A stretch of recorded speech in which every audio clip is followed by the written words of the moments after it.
Right, I'll put my window down a bit in case we do boil.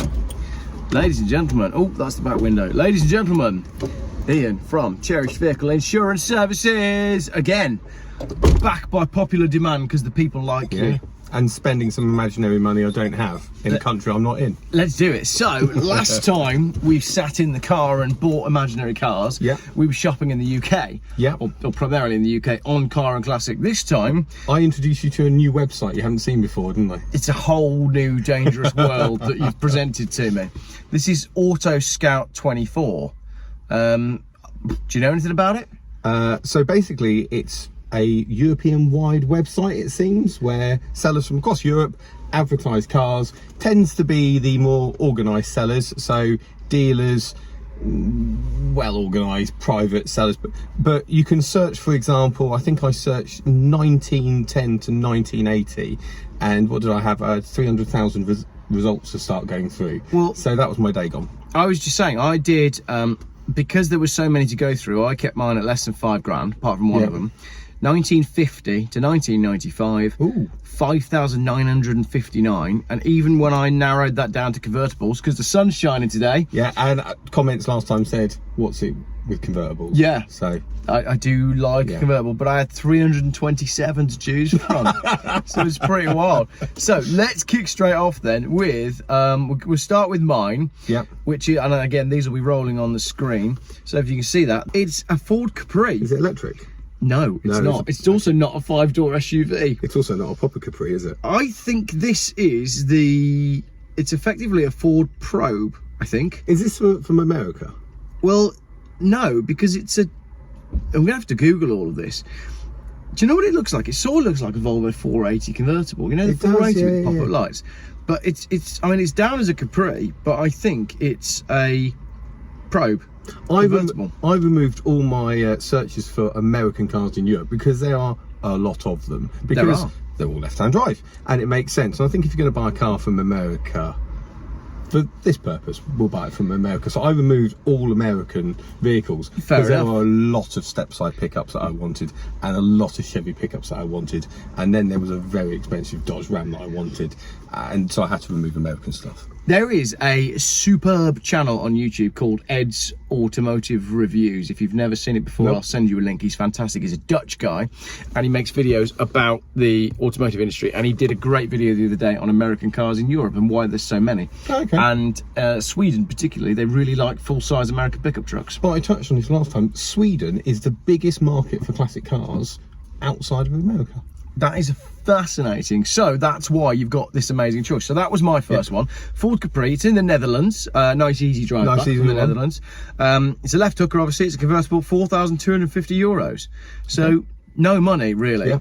And you take that to any car show, no one's seen it before. So they're going to love it. I wonder what getting parts for it's going to be like. I'd imagine it's mostly, don't know. Impossible. Don't know. But people say things like that as a reason to not buy a car. I'm like, well, nothing's broken yet. You're not going to know what you're going to need. Don't not buy a car because you're worried about parts when you don't know what's going to break. Well, it's got a wet belt. Unless it's got a wet belt, then you know exactly what's going to break. Right, your first choice. Talk us through this one. So which one?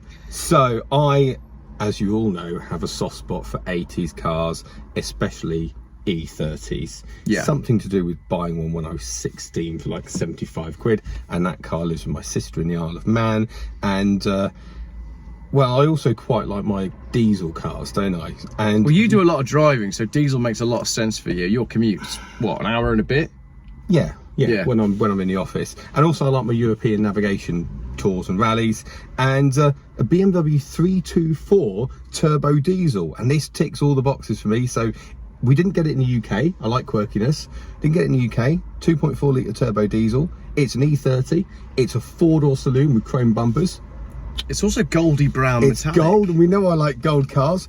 It's in Spain, so it's probably not going to be rotten, and it's only €3,500. I'm already booking my tickets. And actually, that was the first car I came across, and I looked at it and went, "Oh, this is going to be an expensive evening." This. So I haven't shown my wife. Hang on though, because if you look at that, right, It's €3,500, which is no money. Yeah. Any E30 in the UK is £5,000 plus. You're going to have that back here and landed for less than £5,000. Yeah, but it is a turbo diesel one. I mean, it is going to be. It's not going to be an M20 singing 6-cylinder. Well, no, but I mean, it's going to be good on fuel, isn't it? I just don't know. It's quirky and different. I've just It's a gold 4-door saloon. It's right at the bottom of Spain, pretty much where I was on my holiday recently, and that was a nice, easy drive back. In Spain? It's just past Malaga. I mean, it's like right at the top there, just next to Gibraltar. So it's not far from Malaga. I've got a friend that lives down there. So you could fly into Malaga, pop across to Santa Maria, and then drive straight back. And then no. You could fly in, pick the car up, and then spend the weekend down there. Oh yeah, no, don't drive straight back. No, don't drive straight back. No. Okay, cool. So I think a bit further research needs to be done on that advert to see what the condition of the car is. I wonder, actually, what would be more fuel efficient back? My modern, well, I say modern 2008 diesel or an old E30, because it's a lot lighter. Oh, it's not even a turbo, is it? Oh, it's a D. Oh, so it's a non-turbo. Oh, it's a non-turbo. Did I get that? Means right? You can like run it on veg oil and all sorts. Hold on, everybody who's watching, while we research this car and work out whether we're going to get it. It's a 1987, so it's 86 horsepower. Well, that's more than most Land Rovers. Yeah, and it's a 5-speed manual, empty weight, 1,200 kilos. It would be interesting to know which one would actually do better MPG on the way back. Is my E90 or that? Well, yours would do yours are, because I've done challenges in those, and they do 55 to 60 miles to the gallon. I can't believe that would be better on fuel than your 320 diesel. It sounds like a great reason to spend a weekend in Spain, doesn't it? Right, if you'd like to see us go and get this car, let us know in the comments. Right, let's move on then, because we want that one. My next one is a bit, I've been a bit more predictable on this one. It's in Italy, and I've never been to Italy. I have been to Italy, but not for a while, not as an adult. I went when I was a kid. It's a Volvo 940. Now, interestingly, in Italy, their emission laws are a bit odd. Yeah, so you got 2-litre Ferraris. Yeah, exactly. Yeah. So anything over 2 litre is classed differently in Italy. So this is a 2-litre turbo manual gearbox Volvo 940. And I just really like the look of it. It's on the iconic Draco wheels, they're called. Obviously, we've got roof bars on there as well. Comes with some spares. I just thought that looked like quite a nice car to tick my Volvo box. So that's me. Well, there you go. The box is ticked. The box is ticked. I've got a box to tick next, don't I? So. Right. Your next car then is. Talk us through it. So basically, I really want one of these, and I could only find one for sale, but it was in Germany, and I do read a bit of German. So basically, the rear suspension turrets, well, they need replacing. Right. The back end of the sills, they need replacing. The wheel arches, they will need replacing. Boot looks good though. Yeah, so the bit that doesn't rust is good, yeah. So basically what I've done is, it's just like the Monza. It's white, it's a 2-door.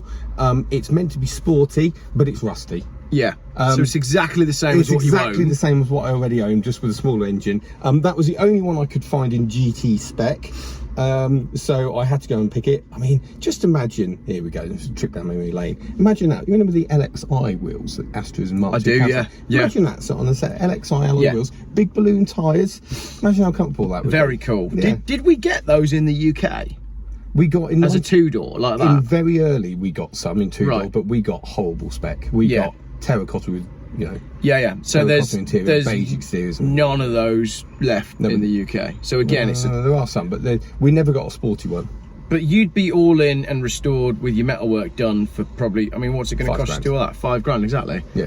So job done for a classic car that fits all the boxes. Yeah, and left-hand drive, and means I do my European stuff. And this one's in Germany. Yeah.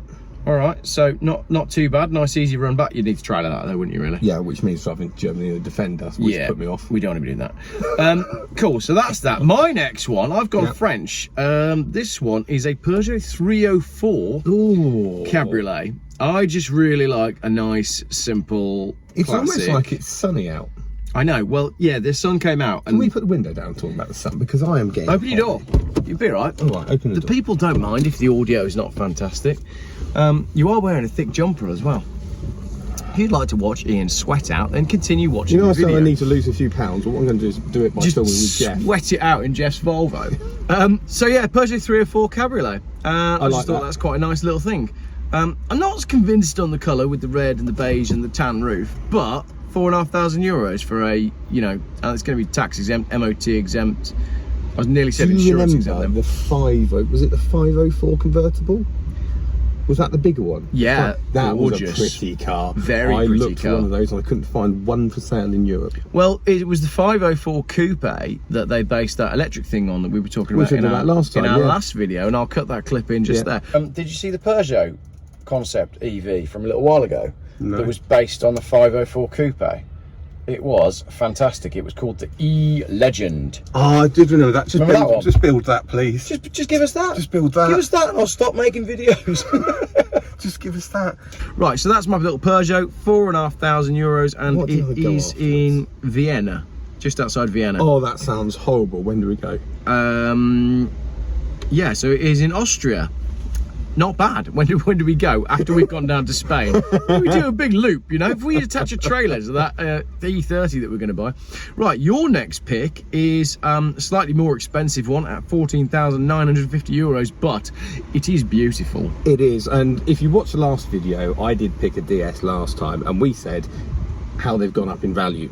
And I just really like the look of these, and I just think for less than €15,000 it's going to be comfortable, it's going to carry its own weight, it's going to carry the family, It couldn't look more French if it tried. I know it says that it's finished in French blue, but look at it. They've got ivory steering wheel, French blue, white roof, and then you've got the orange, the iconic orange lights on it as well. I really want to do the headlights, the full beam lights on the E12 in that colour. Yes, that would be very cool. So that's in the Netherlands.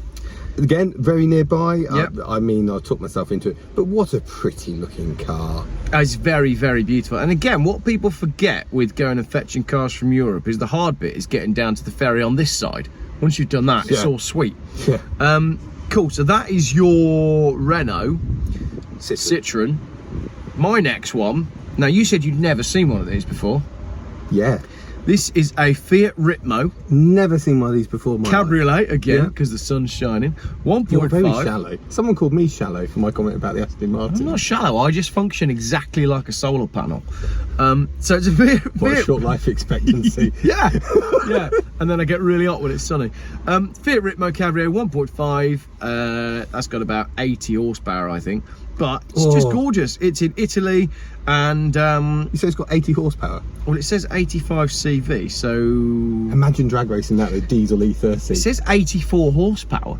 That'd be like the most boring but most interesting drag race anyone's ever seen. Yeah. What would be fun would be if we both chose a car at opposite points of Europe that were equidistant to home, and then no, we wouldn't have a race then, would we? Be like, can we just Ian, how are you getting on in the race? Well, I've stopped for tapas. Can we just go somewhere hot and spend a weekend away? Exactly. That's much more fun. So that's my Fiat Ritmo at €4,500. Moving on to your next one. Yeah, so again, if you remember a video many months ago where me and Geoff had basically the same car, apart from he bought a good one and I got given one. And Geoff didn't believe me that there was an E38 diesel in Europe. And, well, there is. And, I mean, it's on powers. It's a dark coloured E38 and it's a 740 diesel. A couple of things to talk about here, right? No, there isn't. It's 238,000 kilometres, but it's still 13,500 euros. Yeah, they hold their money that really holds well. Its value really well. Look, let's go into it. So it's a dark coloured E38. It's a big diesel engine, so it's going to tick me, and it's got the wood trim. M parallel wheels, sunroof as well. Oh, see. So which engine was this? Do we know? I don't really know whether I can. Do we need to bore everyone with it? I mean, it's got 245 brake horsepower. So is that effectively a balled out version of the 3-litre straight six? No, it's a V8. It's a V8? Yeah. That's a diesel V8? Yes. Gee, I didn't even know they did one. Welcome to the party. Why did they never give us that? Why didn't they give us that in Europe? Yeah, it's a V8. Why didn't they put that in an X5? Because we're not allowed. The Europeans get some decent cars. Why can't we have nice things?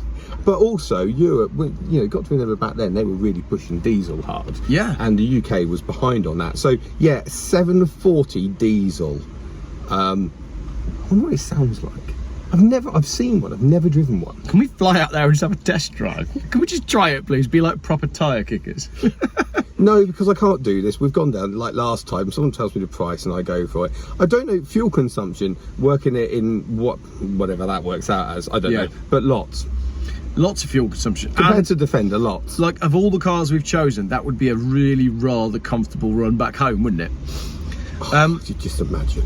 I keep pulling up the wrong one for mine, so talk us through yours, your last choice, which is your Citroen Traction.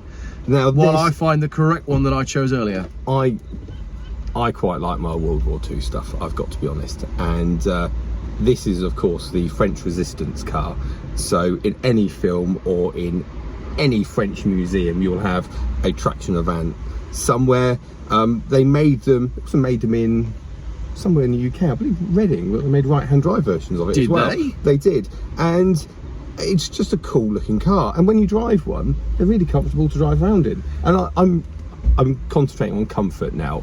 I hate lowered suspension, I hate the Monza suspension. I like comfort. Again, 4 seats. Oh, it's all right, we'll carry on. I'll just have to remount the... It's really hot in England today, isn't it? I reckon the people that are watching don't mind that just happened, because they were enjoying that video so much that they don't mind that the camera just fell off.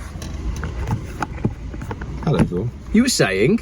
Yeah, it's an iconic car. It's a cool car. You take it anywhere. Everyone knows, in car circles, will know what it is. Yeah. As in, you know, it's the French Resistance car. Well, they were designed for French farmers, weren't they? So, again, it was meant to go across really bad roads. So it's going to be very comfortable, because there weren't proper roads back then. Yeah, absolutely. Yeah. Should have bought a 2CV. In our pothole-ridden world that we now live in, we need to all drive late 30 Citroens that were designed to go across ploughed fields. Yeah.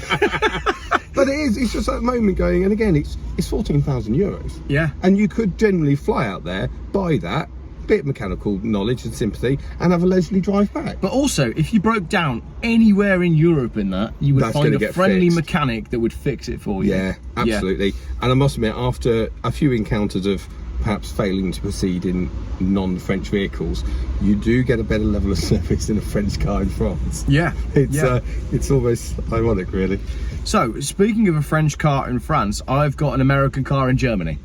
This is my last one. Again, I removed all American cars from my searches because I think, yeah, okay, go for it. I fantasize about a big, full-size American wagon. You could live in that. I know. I would rather have a big wagon like that than any sort of supercar. Would you prefer that over your Volvos? If I had infinite money for fuel, then yes. I mean, that's a 5-litre V8 Chevrolet Caprice. It's beautiful. The condition of that is absolutely fantastic. You've got one of them big swinging open tailgates. How much is that? 19,000 euros. Where is it? In Dortmund. Okay, and it does what? 9 miles a gallon? 12 miles to 15 miles a gallon? It's not going to be great, is it? It's not going to be great with a 5-litre V8, but the sound of it's going to... I think I could probably buy a car and get it back for less in your fuel bill to drive that back. You probably could. But I mean, what I like about these big V8s is they're relatively simple. There's not a great deal to go wrong with them. You see them in America with 500,000 miles on, and people go, oh, that's still keep going. Yeah, exactly. Yeah. And bench seat in the front. Something cool about a bench seat. Yeah. I've got this vision of us like going on a family holiday with me and the wife in the front, kids asleep in the back, surfboards, luggage, everything. Yeah. But you would be my main problem with a big wagon like that is it does everything that this car does. Yeah, 100%. But costs more. So it's very hard to justify. Yeah. So what would that give me over what a Volvo 850 TDI does? Is it gold? It's gold. Well, gold cars are cool. We know gold cars are cool. Yeah. You want a cool car, it's got to be gold. All right, cool. So it's more gold and it's got more chrome and it's slightly bigger. But other than that, it's exactly the same as what we're sitting in. Yeah. All right, cool. Let us know in the comments what you thought. Are you going for, of all the cars we've got here, the Capri Cabriolet, the Volvo 740 Turbo, the Peugeot 304 Cabriolet, the Fiat Ritmo, or the Chevrolet Caprice from me? 740. Or did you prefer the BMW 324D that I think we need to have a serious discussion about going and fetching, the Opel Ascona that needs a load of work, the Citroen ID, but it's not ID, is it? It's the DS. Well, yeah. I mean, don't get bogged down in. They sort of have multiple names. It looks pretty. Citroen DS. Let's just buy with our heart, not with our head. The beautiful BMW 740 diesel V8, or the Citroen Traction Avant. There's gonna be people in the comments being like, "You two are such a BMW fan." Could you imagine taking that 740? How many airbag recall letters have you got? Oh, I've got a couple of those at home. Loads. So I keep meaning to take my 320 in for a airbag recall, a wiring recall, and a heater exchange recall. Yep. I kind of knew they were all coming. I just haven't been using it, so I need to go and take it into it. Could you imagine taking a 740 diesel into them and watching the mechanic get in it going, what's this? I just love the idea of a 740 diesel. Brilliant. Imagine that engine in like an E46. Just that engine in anything. It might not be a very good engine, but I generally don't know much about it apart from If you're in diesel. Europe and you know stuff about that 740 diesel engine, tell us some stuff. And the good stuff. We don't want to hear the bad stuff. We're going to go research it before we make the next video. But we did say in the last video, and we've just been sat having a cup of coffee, we did say that we are going to do this. We are going to go and buy a car each in Europe. But what we're going to do is we're going to wait until the winter in the UK, which is, well, it started in May, our winter, and it's just going to continue now until about May next year. So we're going to wait until it cools down a little bit in the UK so we can just go away for the sun for the weekend. What we're going to buy, as you can see by our taste of cars, we've got absolutely no idea. No, but there will be a budget set to it, so it's actually realistic, because neither I or Geoff have a Top Gear level budget. But the thing is, right, when you look at how much money people spend on cars, let's just go back to where this video started. There's 5,959 cars available for less than £5,000 in Europe. So, Geoff, why don't you buy a new car? Well, there's 5,959 reasons as to why I don't need to go and buy a new car there. But even the, you know, one of the expensive ones there, that €13,500 BMW 740D. Can you buy a Ford Focus diesel for €13,500? It's a different buyer, isn't it? Yeah, it's a totally different buyer. It's a brave buyer, a proper buyer. No, completely, and I'm completely with you on this. But I just think that, you know, my wife is very tolerant of my car hobby, and I think if I said to her, look, don't worry, don't have something sensible, not got anything sensible, but don't have something sensible, have a V8 7 Series to drive around in. She'll immediately just think I want to be Jason and drive around as the transporter. Well, that's why we like them. That's why we like them, basically. So, again, going back to your E90 320 diesel, right, and we made that video when still haven't fitted the bumper. We both had matching cars. I remember at the time saying, I'm not that into the saloon, but if a good touring came up, then I'd buy one. Shall we? And I did. So how you getting on with it? I've hardly driven it, but Mrs. Geoff. So we've gone from a BMW 1 Series that owes us about £6,000 to a £2,000 320 diesel touring. And despite the fact that Mrs. Geoff is moaning that it smells slightly of dog, I need to give it a really good clean. I haven't had a chance yet. Are you going to clean it? Because every time I see your cars, they're down at that car wash. Yeah, I mean, well, yeah, and let's not talk about the state of this car. I'm a busy person. I'm too busy to clean cars. I haven't got time for it. Jump leads? Yeah. Okay. I helped someone out the other day. This is a brand new Ford Fiesta.